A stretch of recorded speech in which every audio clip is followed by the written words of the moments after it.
Welcome back to BLATANCY. My name is Kumiv. Lucky Kiing. We're back. 2024. First episode back. Shit, we've been going. And this is a good episode to come back to. This is a good one. Let's go. Yeah. I manifested this. No. Hey, he manifested that shit. Straight up. But okay, we'll get into it. So UFC 297, I think it was, right? It's a bit fly, man. Every time there's a fly in here. But we're back. Lucky's got a few fights deep now since since before, right? Yeah. The last episode. Yeah, we didn't talk about that. The kickboxing fight. Cameron fight. Nah. We'll talk about that a little bit as well. Yeah. If you want. I mean, it's kind of old news. It's kind of old news now. Yeah. It doesn't matter. We can just say we can just whatever. Yeah. But now let's just jump straight into it. We'll go from the top. Should we go from the top? Yeah. Yeah. Might as well start with Sean Strickland, right? Yeah. And Dricus. And new. Yeah. Dricus Du Plesis. Won. Dricus did his thing. It was close. I don't know. Like, it was really, really close. It just depends how you want to score it. Either man could have won, to be honest, because either one of them could have won. I thought Sean won. Me and Dana White thought Sean won. I'm telling you. Dana White always thinks the other kind of won, but Sean Strickland didn't really do much until the end. The fifth round, the last bit kind of made the optics look like he did a lot. But if you really think about it, I felt like Du Plesis Sean had good output, but Du Plesis had good output as well because Du Plesis' output was a lot, but it wasn't landing much. But those kicks was working, the combination. And he had him on the back foot, so ring generalship comes in. Yeah. So now Sean is like popping some clean shots. The jab, damage jab, as well. jab. Sean was bleeding. Yeah.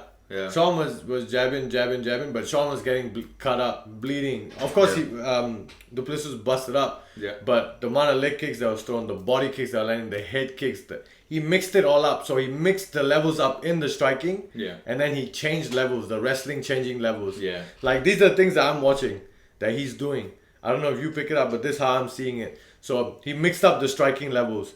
He worked the body with the hands. He came up top. He set up the leg kicks. Even though it was checked, he set up some of the punches with the leg kicks, body kicks, southpaw body kicks, switching stances. The jab from the southpaw was landing. Yeah. And just because he was using all the tools, right? He used all that, and then the takedowns. Yeah. He had the takedowns, and then listen.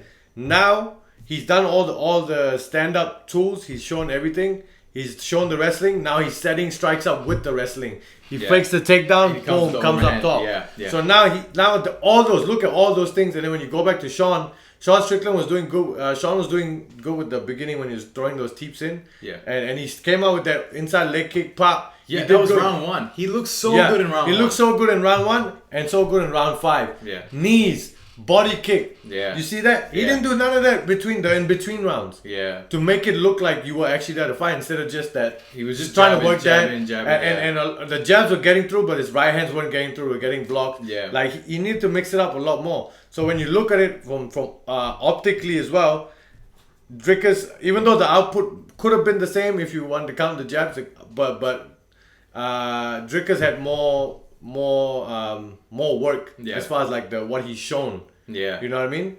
Whereas Sean didn't show much except for that Dricus jab. Definitely looked a lot better just because he kept getting the takedown. Yeah. Sean defended it round 4. Yeah, Sean. That's the other thing I want to give him. Sean had great takedown defense. You got back up every time. Gotta credit him for a takedown defense. But my point is this: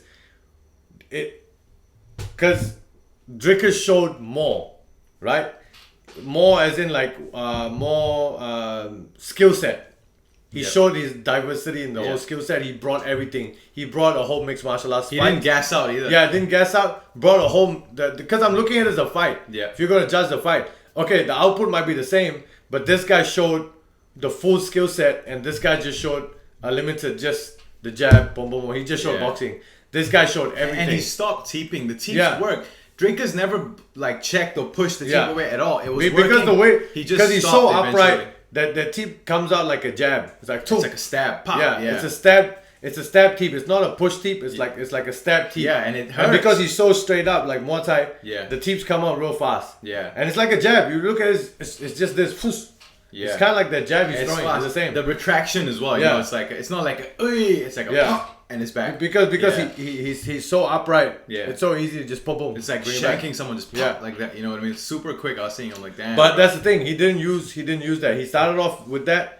He started off inside low kick. I was like, oh shit. Yeah. I never seen that before. And then boom. From the jump. And then the fifth, towards the end of the fifth round, when he started doing flying knees. Yeah. He The started last kicking. 40 seconds, 30 seconds. Yeah. That's the shit he needed to be doing throughout the round. Yeah. Because that's what Dricus did. Dricus showed everything. The head kicks, the southpaw head spinning kicks. shit. The spinning, yes. It didn't really land, but he was showing. He was showing that, but he showed the levels, the head kicks, the body kicks, the leg kicks. Yeah. Switching the stances, throwing the jabs from both stances, both the power side, the straight lefts, the straight rights, the body work. He went to the body. Sean didn't even go to the body. I didn't even see anything to the body. And Sean, even though Sean was checking the kicks, it didn't like deter Dricus from throwing. He still kept throwing. Yeah, he still kept throwing the leg kicks. Yeah, the leg kicks. Yeah, when he was orthodox, when he threw those leg kicks and they were checked, it hurt him. Yeah. So now he goes southpaw. His southpaw body kick is fucking nice. So he threw that. Boom. Head kicks as He'll well. throw switch kicks and he threw switch head kicks. Like I feel like he just showed more. Yeah. I like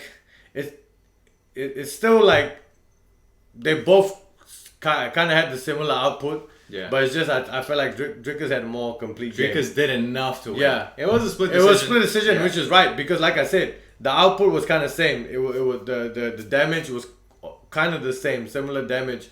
But as far as like, I feel like Dricus showed more game, more of the overall game. Yeah. I think that's probably why they gave it to him as well. No. And he put Sean on the back foot a lot. A lot. So yeah, with something. Yeah. You can see at the start it was like Dricus going back a little bit, Sean going back. They were in the middle. They were looking at each other a little bit. Dricus did good by keeping the middle, taking the center every time. He kept it in the center as much as he could.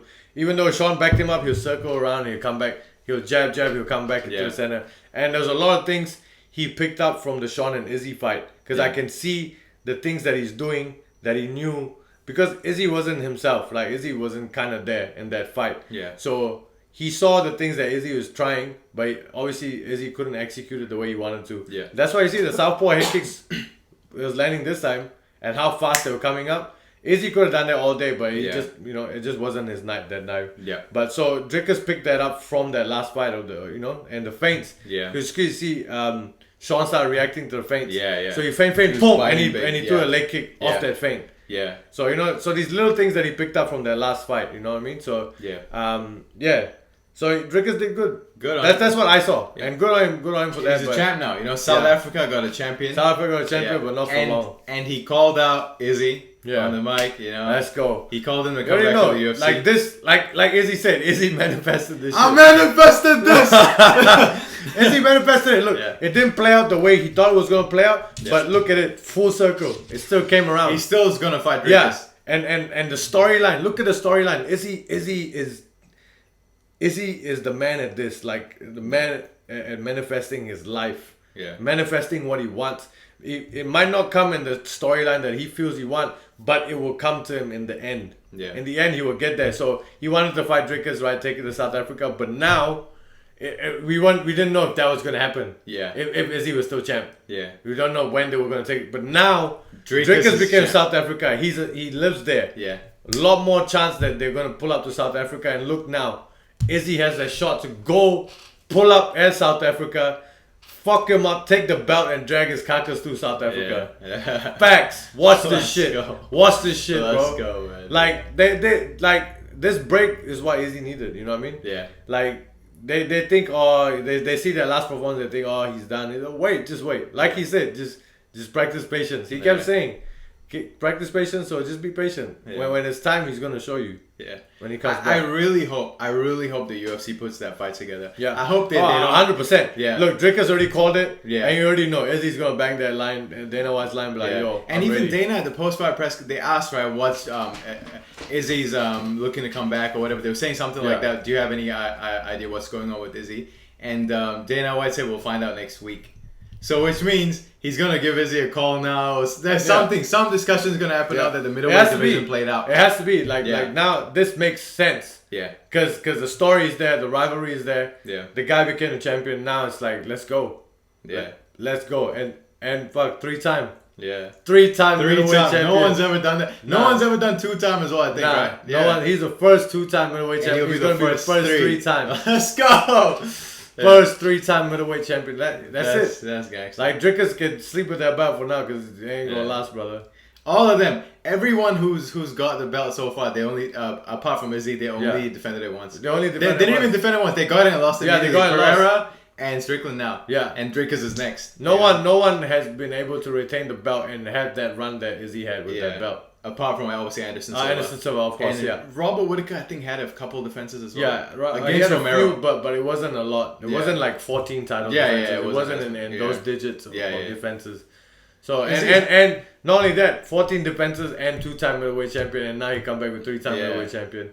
And also the other thing, I saw like Khamzat saying like, "Oh, I'm coming." Like, bro, you haven't even fought a middleweight yet. You haven't even had an actual fight against a middleweight, against a proper middleweight. A ranked middleweight. You had when you fought a middleweight, you fought guys that were way out of the rankings. You know what I mean? Just build up fights for you. Yeah. Now where you at? Now let's. I want to see you fight like Apollo Costa. I want to see you fight Robert Whittaker or Marvin Vittori or Jared Cannonier. I want to see how you bang with these guys. Even Roman Dolidze, these guys. Fight one of them. Show that you can beat them. You're not gonna, bro. You're not even a former champion. The fuck you think you're gonna go? Like you just came out of nowhere and you think you're gonna go? This guy's tripping. I guess he's just building hype on himself. Yeah. But at the same time, it's corny as fuck because it's like, bro, who the fuck did you fight? But you know that because he's so famous, he's got like 6-7 million followers. He's a big superstar. Yeah, of course. And because of that, he just needs one more fight and he's getting a title shot. Like one more ranked fight. He fought Kamaru Usman, former champion. Yeah. For one of the greatest. Now he needs to fight someone, maybe like a Cannonier. Yeah, they might give him Cannonier. And Cannonier was supposed to fight him. Yeah. There was a time where Cannonier. Yeah, I remember that. Cannonier's coach posted a video saying. So get Cannonier to fight. Yeah. Fight comes out and then see where you're at. Bro, Cannonier, that's a big motherfucker. Yeah. I'll be surprised if Khamzat I'm actually interested in that fight. I want to see Khamzat I don't know. I don't see Khamzat getting past Cannonier. Yeah, I mean, I don't give a fuck what Cannonier did to Vittori. Yeah, Cannonier is a big, like, no, I don't think he realized how big. Strong. Cannonier was a heavyweight. Yeah. He's, wow. Yeah. Bro, that's crazy. Actually, think about it. What is Khamzat gonna do to Cannonier? Look how much he struggled. I was watching Mighty Mouse break down the Cannonier Strickland fight. Yeah. And Cannonier won that fight.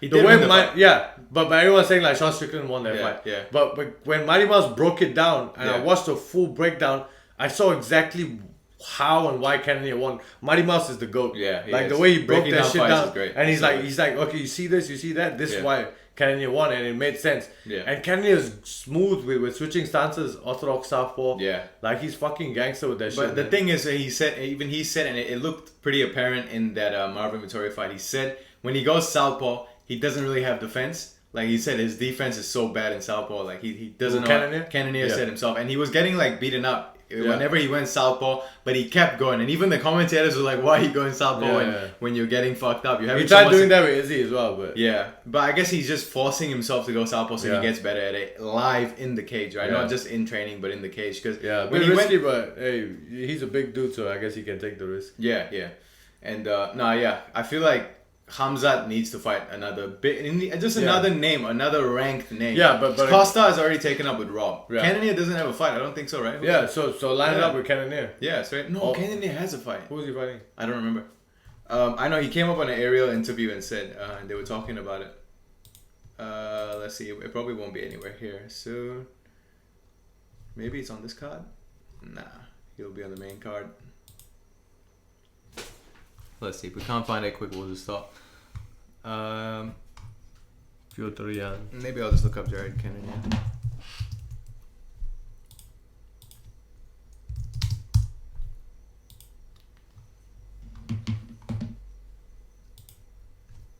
Yeah, I don't know. Cause I don't think Khamzat will get past one of the top 5 guys. Can't find it. Look Kamaru Usman, who's not a 185er. Yeah. And look how hard that fight was for him. Granted, he broke his hand. Yeah. Kamaru took it on 9 days' notice. 9 days' notice. Yeah. Imagine all these guys, all the top 5 guys in full camp. Yeah. Crazy. Like, I don't know. Khamzat still needs to be tested. He's a good fighter. I'm not doubting him. But you still we need just to need to pass see the it. test first. Yeah, Yeah, we need exactly. to see what you're really about in this division first. Dricus deserved his title shot. Yeah. He 100% Yeah, deserved. he took Rob out so far. Yeah, he Rob took was Rob kinda out. good. He came up. Yeah, he came up. He took everyone out and Yeah. he took the gatekeeper out. Yeah. Rob was kind of like the gatekeeper for 185. So He finished took that guy out. everyone until he came to Sean Strickland. Yeah. That's it. Since his UFC debut, I think. Since he fought Tavares, he beat Tavares by a split decision as well. And then since then, he was on a 6-fight finish streak. Yeah. And then he finally, he deserved the shot. Yeah. 100% deserved the shot. You know, Khamzat doesn't. Khamzat is just like the Conor McGregor strings he's trying to pull. Yeah, but McGregor is still that guy. Like Khamzat's not that guy. Yeah. Maybe at 175 you can pull the string, but not 185. Yeah, straight up. Yeah. But all right, the rest of the card was all right. It wasn't like the most incredible. Raquel Pennington fight was fucking. No, it was good, but I'm just saying it wasn't like the most stacked card you've ever seen in your life. Nah, it wasn't. Yeah. Raquel Pennington, what a fight. That's a dog fight. Yeah. Both of them. Yeah. Holy fuck. I felt like I said, man, Raquel Pennington. Even she wasn't listening. Dana said the same thing. She never listened to a corner. Like she could have finished that fight early if she just stayed out. She just needed to stay out, but she kept engaging in the clinch. Yeah. Kept engaging in that clinch over it. I'm like, yo, like your hands are working. Your hands are working. She's snapping Mayra Silva's fucking head back. She was fucking her up. Yeah, and then she starts clinching. I'm like, bro. Yeah, fuck. She put herself in so many bad situations, but at least she showed that she got championship hot. She got real hot. And she can survive in like all the fucked up positions. All the fucked up positions. Yeah. She saw she can stay calm and still get out. She didn't panic, nothing. Yeah. She stayed in those positions and she even put herself in those positions. Yeah. By engaging in those clinches and takedowns and whatnot. But yeah. So overall, like Raquel Pennington, man, fuck. She showed up, man. She showed up. She showed a full game, and rightfully so. Like that's the champ. That's a champ right there. Yeah. Definitely. Even though she could have like just stayed there and take the hand, but she took the hard road, Yeah. She put herself in the hard road, but she came out in the end, you know what I mean? So she shows that she can grind out in any position she's in. Yeah. So now you know like what she's really about. Anywhere she will survive. Straight up. So shout out to Raquel Pennington. And also what's the name? Mayra Bueno. Yeah. Fucking dog. Like she didn't quit. She was getting busted up. She was getting fucked up bad. Yeah. Her first time going 5 rounds as well. Yeah, and she survived, man. And she did fucking good. She was good on the stand up as well. Yeah. But yeah, it was just a dogfight between the two of them, and they killed that shit, man. It was fucking Raquel Pennington has fought for the title. Yeah, her hands were sharp. Mayra's she had first fucking time. good hands, man. Yeah. Her hands are double adjustable, boom, and she throws her two behind. Quick. Fucking nice. Good And then we got Neil Magny, Mike Mallot. Yeah. Man, Neil Magny fucking he came back and how the fuck was that's crazy. He showed it, man. Spoiler alert, Mr. Spoiler. Yeah, straight up. Mr. Spoiler. It looked like it was going the same way the fucking Ian Gary fight went. You know, his leg was starting to give out. He was just getting pieced up. He was getting taken out in full mount. He was getting smashed in the ground. Yeah. And then before you know it, he takes this motherfucker down and smashes his head in. And the referee, you could tell, the referee was Canadian. He was just like, the ref was not doing shit. Mike Mallot was fucked up, though. He was getting bounced. That was like that Bobby Green shit. Yeah. The ref was probably like, come on, Canada. Bro did the come on, Canada. Bro did that Steve Mazzagatti. He's like, if he dies, he dies. Yeah, fucking hell. And you could see Mike Mallot was sitting on the fucking floor for so long because he was. Mike Mallot's eyes was like, he was fucked. He was like, whoa, He was fucked. Because man, when you're getting hit again and again, that ref was like, I don't know what that ref was on. Man. I think he was on some shit. He wanted him to fight. I think he was definitely Canadian. We've never seen that guy before, and they fought in Canada, so he was definitely a Canadian referee. And I think Canada have been losing the whole card. No Canadian won, apart from like a girl, I think. So I think he just was like, "Come on, we need one." Chris Curtis and was it Marc Andre Barrault? Marc-Andre Barrault, yeah. Chris Curtis looked fucking good. Yeah, he looked good. He's got good hands, man. Good boy. He came out with that Felicia Sean Strickland. Yeah. I'm not gonna lie, man. The guy's got some good hands. Yeah. Especially his body work. He got real good body work. I think you missed the fight. You didn't watch it. I didn't watch it. Yeah. Man, his rips to the body are crazy. He got crazy rips to the body. Yeah. Good body work. I know he's really good with the knees and everything, but he didn't use it much. Yeah. Overall, it was a good fight. It was a dog fight. Like they just towards the end, they were just banging it out. You said let's stand and bang. It was a good fight, man. Good fight, Chris Curtis. Chris Curtis he's good, man. He's got good hands. Good, yeah. I haven't Will seen he be a much champion? tricks. Probably not. Probably not. But then again, if we saw Sean Strickland before, we would have said, this guy will I not be a don't champ. want no one right now. Yeah. But You can't play that game middleweight, anymore. I don't think he's gonna be a champion middleweight. But, Not as long as Izzy's back. Yeah. He could beat Dricus though, you never know. Yeah, maybe. I don't know. If let's just say Izzy, doesn't come back anytime soon, and for whatever reason they make Chris Curtis versus Dricus Du Plesis. Chris Curtis still Revenge for Sean. Nah, it won't happen. So, that was a good fight. That was a banger fight. Yeah. And then Arnold Allen and Movsar Evloev.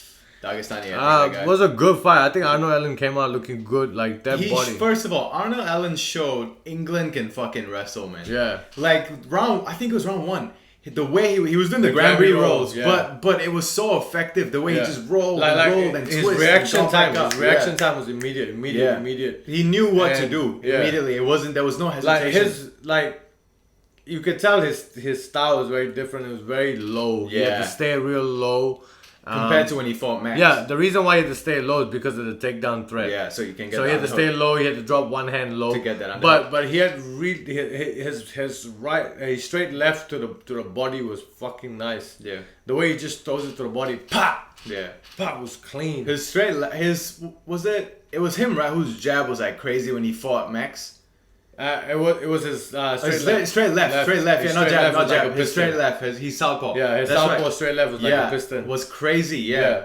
But that's the thing. I guess the takedown is what made his whole game change a little bit. Yeah. Yeah. I mean, he didn't throw as many kicks as he normally would throw, and Movsar Evloev, to be honest, like he did alright. You know what I mean? He did okay, but he won 18-0. Yeah. He's kept winning. Is he the most exciting? I don't think so. Nah, he's not exciting, but no, I wouldn't say super exciting, but good fighter though. Yeah. He had good striking as well. He took stand in patient. Yeah. He was very patient. Where is he from? Is he really good single legs, man? Really good single legs. Russian. Yeah, but is he like a Dagestani? No, not Dagestani. It was from some other spot. I can't remember what the name was.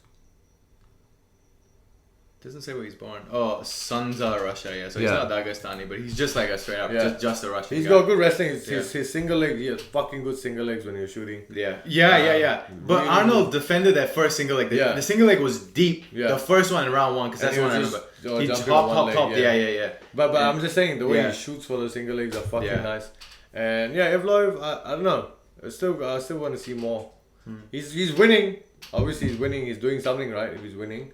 But I didn't pay attention too much. So I was trying to see Arnold Allen a bit more. Yeah. So I wasn't really paying attention to what Evloev was doing. Yeah. But yeah. I mean, Evloev generally been having a bit of decision wins. Kind of. You remember when he fought Diego Lopez? It was Diego Lopez's debut. Yeah. I don't remember. Yeah, that was the first time I ever saw Diego. He had the hair, and the first time I ever saw Movsar Evloev. He was like 16-0, I think, at the time. Yeah. And even that fight, it was Diego Lopez took it on like a week notice, and he went to decision with him. Diego had his leg at one point, like in a knee bar or ankle lock or something, and he just sat there and let him ride it out till the round ended and shit. Yeah, but man, Movsar looks talented enough to make it up there as a contender. Yeah, for sure. Right now, especially beating someone like Arnold Allen. Yeah, and kind of like dominant. He won every round in my opinion. Yeah, compared to if you look at Max Holloway versus Arnold, it was pretty competitive. It was pretty close. Even though Max clearly won that, but it was competitive. In this one, it was competitive, but you can tell Movsar what made it really competitive and made it hard for Arnold Allen is because the threat that takes on. Yeah, exactly. Yeah. What he did in the third round is what he needed to do from the jump. Yeah. Because the third round, the way Arnold Allen came out, he started just putting it on him. That's what he needed to do from the jump. Yeah. Yeah. But obviously, once you're losing, then you're like, fuck it, you know what I mean? But when it's early, you're like, let me not fuck it up. But once you already feel like, okay, I've already lost basically. Yeah. Now you have to. That's why Sean Strickland did the same thing. It's like he already felt like it's too close. So now it's like there's no need to be safe anymore. If round 1 you come out like crazy, you could just fucking throw it all. No, come out crazy, but I'm saying put the pace, put the pressure on. Yeah. But. Yeah, even round 1 you don't come out, you want to feel them out, that's cool. But round 2 you should have came out with the pressure a bit more. True. Just to score. Yeah, because you knew you lost the first round. Yeah. So come on the second round and just put a bit more pressure. Like for us, we're saying in this corner, for us, saying in the third round, you got to go put it on him. But take small steps, go into the pocket, keep him in the pocket. Yeah. So I think he should have just kept it in the pocket a bit more from the second round. But he should have just trusted himself a bit more. Yeah. Because his wrestling was, his takedown defense was good, his wrestling was good. Yeah. So if you trusted it a bit more, but obviously you won't know until you're in there because you don't know how good. Yeah, especially when you're standing in front of a good fighter like Movsar, Evloev, you know what I mean? I guess it's a bit it's easier said than done. Yeah, but straight up. One more guy I want to talk about is that what's the tall dude's name? Oh yeah, Sean Woodson. Man, this guy is talented slick as fuck, bro. This guy is crazy for featherweight. This guy is crazy. Yeah, length and height is crazy. How the fuck does this guy make featherweight? It's crazy. I want to see his record. I've seen him fight 3 times. His record is 11-1. No. I want to see who he's fought. I've seen him fight 3 times now. I think this was the one that I saw. Yeah, due to that, the one where he fought Luis Saldana. Yeah, that was the one with the illegal knee. He basically lost. He beat Terrence McKinney. That's not an easy fight. Yeah. Who did he fight recently? He fought Dennis Buzka, and then Charles. This guy, man, like for that tall, he uses his reach well. Yeah. Feints, movement, just crazy. He's fucking good, man. That guy's fucking good. Sean Woodson, yeah. Sean Woodson's the man. He fought Charles Jourdain, who's a fucking killer in his own right. You know, he actually. Sean Woodson's a guy to watch out in the featherweight division, man. Yeah. This guy is he's that guy. He's coming up, man. Yeah, straight up. Definitely one to watch for sure. Yeah. And then another standout fight for me was Jillian Robertson. Yeah, this was a good fight. I was fighting Polyana Viena. Polyana Viena came out looking so slick on the feet. On the feet, she was super She's good. so good on the feet. Yeah. I thought she was a jiu-jitsu girl. I don't know why I thought that. But then they said she's a Muay Thai fighter. I don't know. I saw on the feet her movement. Like her hip feints and everything was clean. I was like, damn, man, she's on. And but Jillian Robertson just had like... Jillian just had like a good... Like overall skill set, MMA skill set, I guess. She wrestled her and then ground and pounded. Yeah, ground and pounded and that was done. Yeah. But man, congrats to Jillian. I remember I watched the podcast. She came on Joe Rogan's podcast. Oh shit! I remember who she is now. Yeah. Smokes a lot of weed and shit. Yeah. She's very young. She's like 22 or some shit. Yeah. You know? I remember. Now I remember who she is. I was like, fuck, I've seen her before. Yeah. I remember it was Joe Rogan's podcast. 28. But I remember that. Yeah. Good fight. Really good fight. But now that's it. That's UFC 297. We'll talk about the Volt card, which is next, but we'll talk about it when it comes closer. Next week's card is Roman Dolidze versus Imamov. We don't, nothing really that exciting to predict. Oh, Randy Brown's on there. Randy Brown's on there. Muslim Salikhov is fighting. Yeah, really nothing. Oh, I said Gilbert Burns. Oh, Gilbert Urbina. I was like, what the fuck? Gilbert Burns fighting? But there's a few good cards coming up, but then we'll talk about the UFC 298 when it's closer. Yeah. My name's Kumiv. Lucky Kiing. Wow, 2024 episode 1 in the bank. Peace. Wow.